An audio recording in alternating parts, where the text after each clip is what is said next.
is kind of a lot of stuff that is sort of taking form and dissipates and then reforms at times. In order for a first time to gauge what's going to happen tomorrow and to discuss with you what's going to happen tomorrow as well. My experience of working in theatre has taught me that I can plan for everything really well, and then that gives me the license to throw all those plans out the window and start because I've got something, a structure there to fall back on. And because we're also working together and collaborating on this, we also need to be able to have a shorthand with each other. We can't expect the collaboration to work if we just sort of walk in together and start.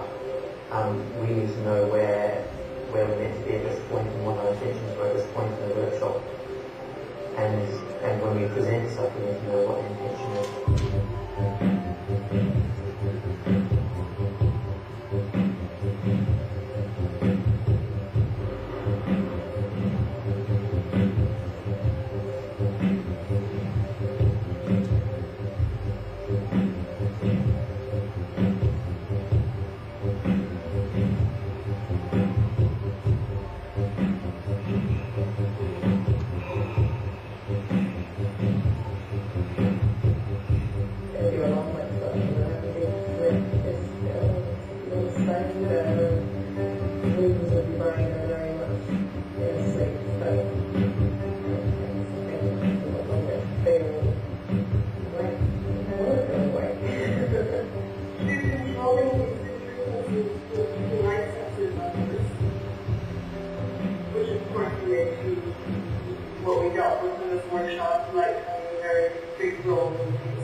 I've always respected the discipline of science and its processes.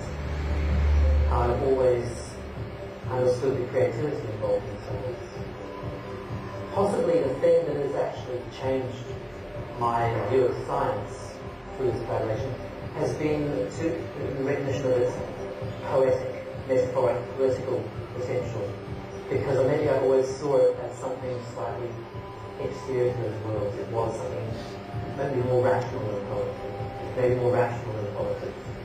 But I've actually, in this process, begun to, or I have appreciated and learned to appreciate its importance and its kind of connection with the way we live politically and culturally in that sense. How do I think it was done? Because people are an artist.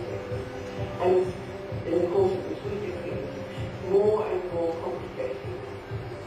I am beginning to wonder how on earth did I think as a scientist of like this week, because the edges are moving.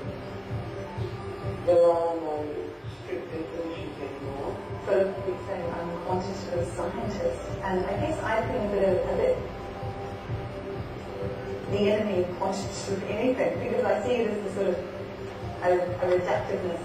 When you work in the current performing arts, I generally sort of recoil from any kind of quantitative analysis that you're doing.